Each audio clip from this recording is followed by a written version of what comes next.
What is up, y'all? We're finally getting a video done for you. Just chilling in my bedroom. Got all these fun notes for you, but we are gonna jump into reverse dieting. I've done a previous video on this before, and I have posted that for you guys out there numerous times, but like things are always changing, and this seems to be just a huge topic for a lot of us out there. I would say, and you've heard me say this before, about 99% of the people that come to me um, really need to reverse diet before they even think about jumping into a fat loss cut. And I understand this is the hardest thing mentally and emotionally to wrap your mind around because we are so stuck in that diet mindset that in order for us to lose body fat, we always have to be in a diet, and we always have to be restricting food in some way, shape, or form, or over exercising. And really, it just comes down to your habits and choosing a sustainable plan and a lifestyle that works for you. And you have to periodize your nutrition, guys.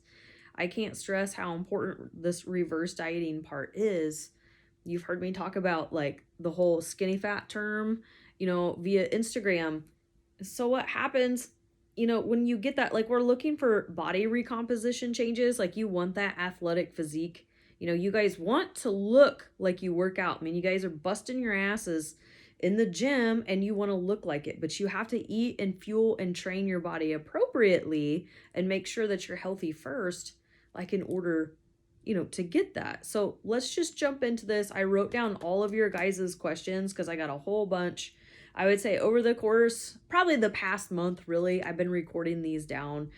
Reverse dieting is the biggest topic that I get asked about. Like, what is it? Why do I need to do it? Yada, yada, yada. So I'm just going to jump into it and explain, things that helped me. I'm going to keep it as simple as possible. I really don't want to get into all the sciencey stuff. Like, I just want the nuts and bolts. I want you guys to understand like the important points. So take notes. You're going to want to write this stuff down. I'm going to try to outline everything like in the show notes or post notes or wherever I post this video, so that you can kind of keep track of the gist of like what we talk about here. I'm going to try to not make this too long. So I did an older video. I did a fantastic, probably one of the best podcasts I've been on with Keto Savage, so Robert Sikes, and we talked about reverse dieting and its importance, my experience with it. And I talked about my post this morning about how it took me about 4 years to reverse diet, actually back up to what I actually should be eating for my true maintenance calories. Really, I mean, it was a struggle. Like, I fell into cycles just like y'all do, of wanting to jump into a cut too soon, not waiting until my body was healthy enough to do that. And I mean, really, it took me about 4 years. So it's a long journey, guys. It doesn't happen overnight. Patience, patience, patience. I can't stress it enough. But when you go into reverse dieting, so what it is, it's really just a period of increasing your calories back up to what you really should be eating for your activity level, healthy body function, healthy balance and homeostasis, and really what we should be eating the majority of the year. We should not be dieting more than 1 to 2 times per year, no longer than 12 to 16 weeks. I don't like seeing people doing numerous 3 and 4 cuts a year when basically you're chronically eating in a deficit all the time. I see it a lot with you guys. You're not going to get body progress, especially muscle gain. You guys always say, I want to get toned, I want muscle. You're not going to get that unless you go through this period. Like, you have to build the body first to get what you actually want to see aesthetically. And I talk about picturing the actual body that you want to see. How does that person need to train? How do you need to eat? How do you need to think to be that person that has that physique that you want? Like, be realistic about it. What do you want? If you're cutting for a competition, like, you're going to have to be more rigid. If you're just, wanting to look comfortable and, healthy and happy in your clothes, you're going to be able to have some more flexibility. So just be real with yourself with expectations about what kind of work are you willing to put into it? What do you want your body to actually look like? Okay, that's super important. So I already talked about why we need to reverse diet. So when you chronically undereat, say you've been eating 12 to 1400 calories for a more extended period of time, and this is maybe it's a year, Maybe you guys have been doing this for 2 and 3 years. Things like that. Like, your body is smart. Its job is to keep you alive, so it down regulates body systems. You lose your period, your hormones go all wacky. I'll just list some symptoms. Some people say, "Or I'm never hungry." Well, you're gonna hear me say this again. Dying animals don't eat, right? Thriving animals are healthy, happy, and they fight for their food, right? Which one do you want to be? That's why you don't have a hunger response, because you're not eating enough. If you're waking up in the middle of the night starving, that's usually a cortisol stress response. That's your body telling you probably need to eat more food. And if you guys aren't tracking your food, track your freaking food. Just for a little while, like, you have to know foundationally where you're starting to really understand, one, how your body's functioning, why are things happening, where you need to make adjustments. Are you not eating enough protein? Are you just not eating enough fat to get your calories in, in general, which I see a lot of carnivore meat-based people make that mistake. Are your carbs too high? Is that triggering your blood sugar to spike and energy all over the place? Track your food. It leaves clues, and it's going to tell you where to adjust. You don't have to do it forever, but you got to teach yourself. So other symptoms like plateaus in the gym while you're eating super low calories, like weight loss stalls, not seeing anything, like, that's usually an indicator you guys need to go on a diet break. Or if you've been under eating for a long time, you need to undergo this period of reverse dieting. Shitty sleep, like I talked about, low energy. So constipation and digestive issues is another one. So if you guys aren't eating enough food, that slows your digestion down. Less food in, less food out. So if you're feeling constipated, and I see this with a lot of meat-based people, look at how much fat you're consuming. Sometimes you're eating too lean, and you actually need to reduce your protein if it's too much for you. Again, track your food, or increase your fat, kind of grease those grooves, frankly. Or we'll have the opposite problem a lot too with loose stools. Maybe your fat's too high in your meals. You're choosing, too high a fat meat. Maybe you need a nice balance. Like, again, track your food. It's going to tell you what to do. Guys, low testosterone level. I have several male clients I've just picked up that are struggling with low T levels. And when I had them track their food, they're eating what I'm eating. They're twice my size, or they're actually eating less. And I'm like, yo, one, get outside, get some sunshine, eat your fucking steak. Go have some sex. That helps T levels too, guys. Whatever. It is what it is. We're human animals. You got to eat food, and you got to eat adequate fat for healthy hormone levels. Our fats and cholesterol are the precursors to our hormones. So, like, self-awareness is going to tell you where you guys need to make these adjustments. There aren't secrets. Like, it's really basic science, and you got to take the emotion out of it.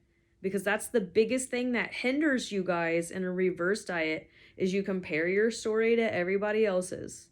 You gain a little bit of weight and you fucking freak out. And not all weight gain is bad. Maybe you're one that eats a more traditional diet and you increased your carbohydrates. It's simple water. It's not always fat. Maybe you've been lifting weights, which you should be. And that's what you should be prioritizing in a reverse diet, is getting strong and building muscle. Because, like, watching the scale go down, losing weight isn't your priority at that time.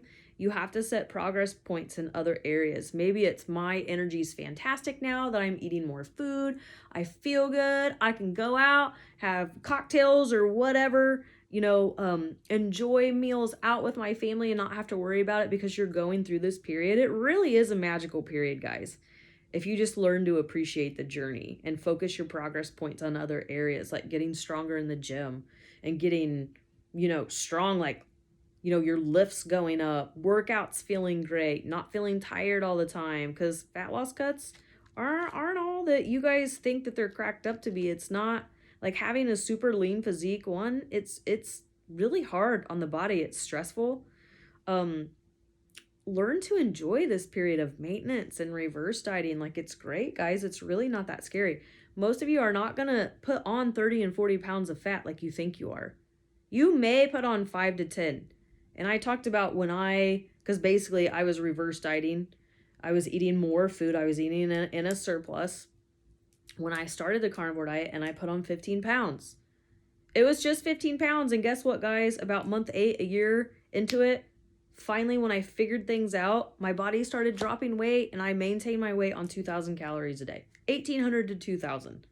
You know, like, just put the time in, guys. Like, your biggest fear doesn't need to be weight gain. You're not guaranteed you're going to wake up and live the next day. Like, there are more important things to worry about than putting on a little bit of body fat. Okay, we have to learn to take the emotion out of it. You know, love yourself. No matter what you look like, it doesn't matter. Like, your weight really is the most least interesting thing about you, or any aesthetic feature, least interesting thing about you. Well, but how you treat people, your heart, like making people feel wonderful, just being a happy, positive person, like people will want to be around. I don't care if you're 300 or 400 pounds. If you fucking vibrate like this amazing energy, I want to be around you. You can be the most beautiful person in the world and have the most shitty fucking personality ever. I don't want to be around that person. So think about that when you place so much importance on what you look like. Okay, I totally got off track. ADD mind. So we kind of went over the majority of these things here, but I get asked, why do some people lose fat? Why do some people gain weight? Well, it goes back to all of our stories are different.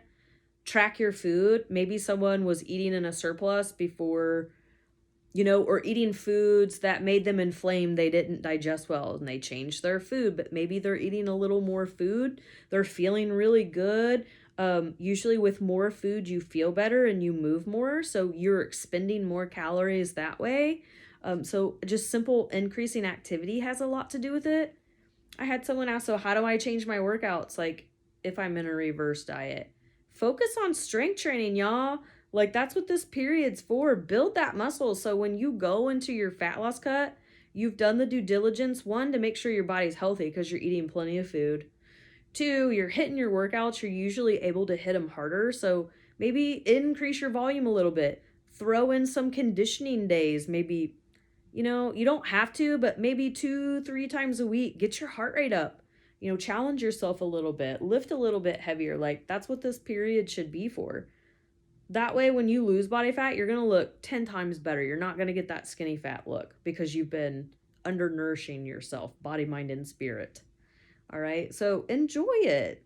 So that kind of touched on how do I change my workouts. Strength training always. I don't care what phase of diet or whatever season of periodization you are with your training and nutrition. You should always be focused on strength training. I mean, that's a given. Cardio is kind of your lever. The easiest way to lose body fat in a calorie deficit is just simply increase your steps. But if you are already doing like an hour and 30 minutes of cardio-based work, like get down. Pete's trying to get on the bed and he's going to knock it over. Real life.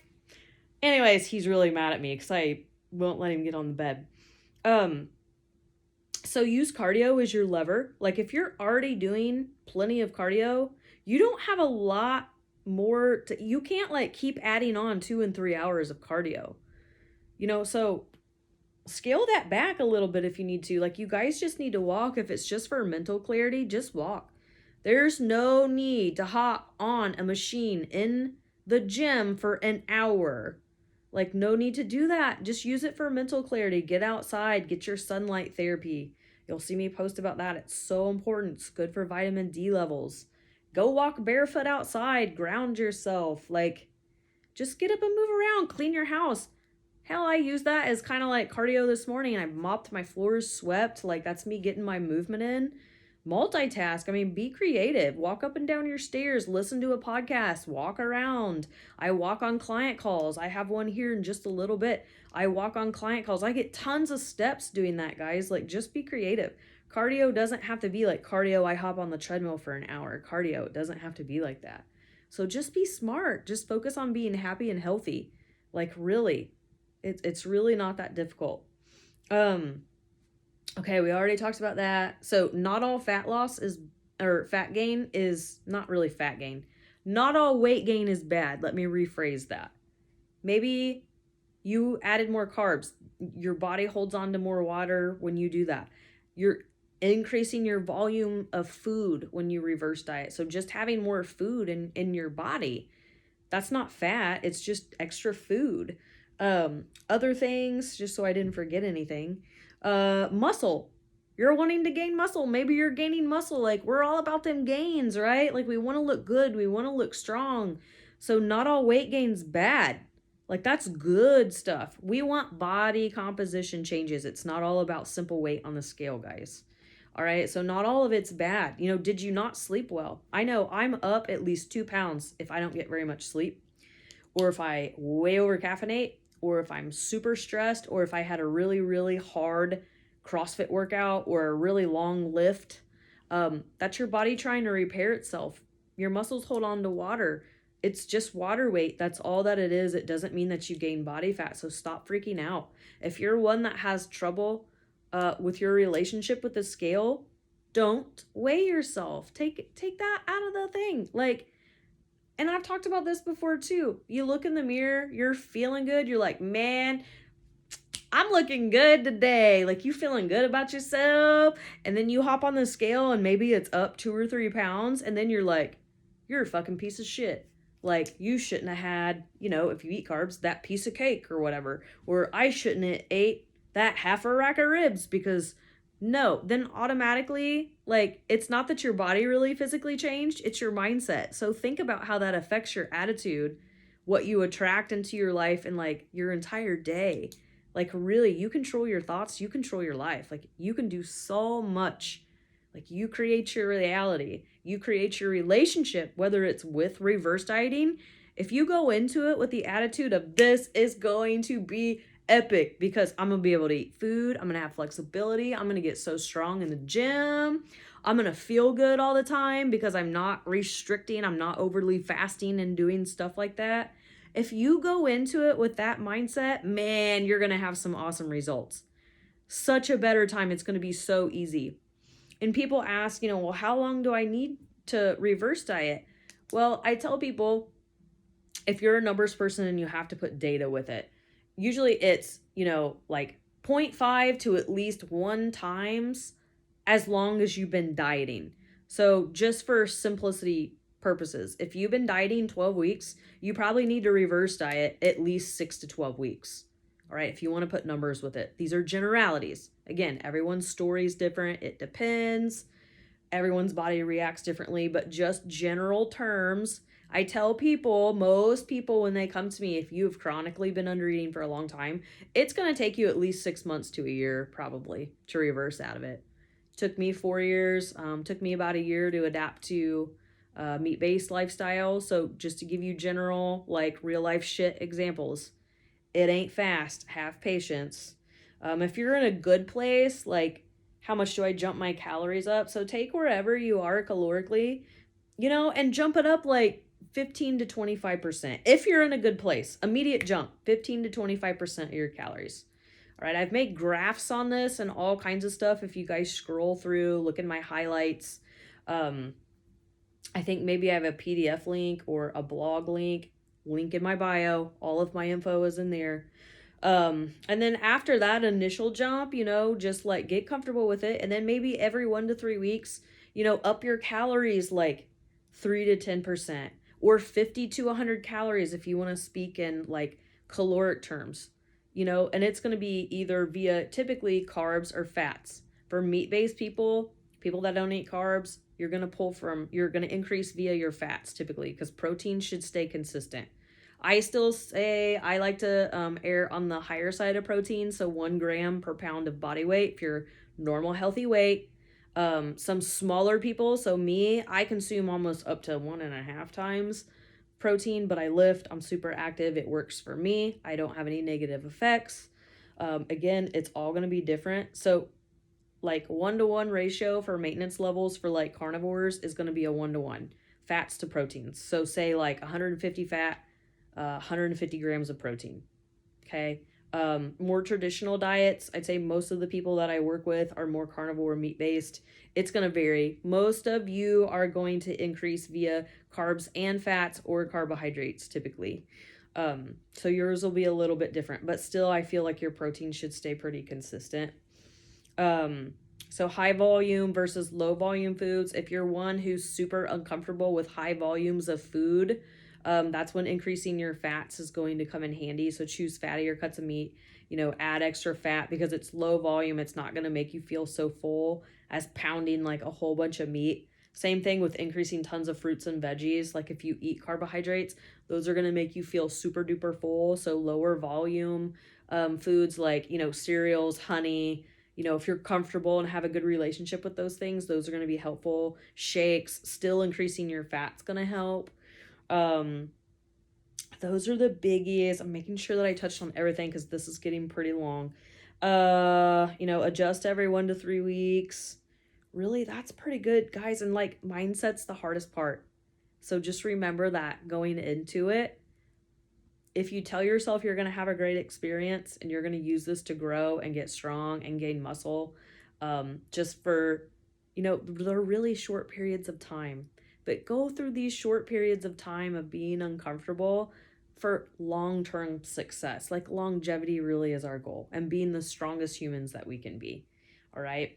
So I hope this helped you guys. If you have specific questions, especially for my group people, if you guys need to book like short phone calls with me, please text me. Just text me. We'll get them booked. I have some time this week, and we'll have coaching calls. Yeah. Anybody else? Whatever you resonated, took from this, I hope it helped you. And I'm gonna hop off because I got a client call and Pete's pissed off at me right now, and I'm rambling. But love you guys. I wish you guys the most awesome week. And I hope you can refer back to this in your times of need. Love you guys. Bye.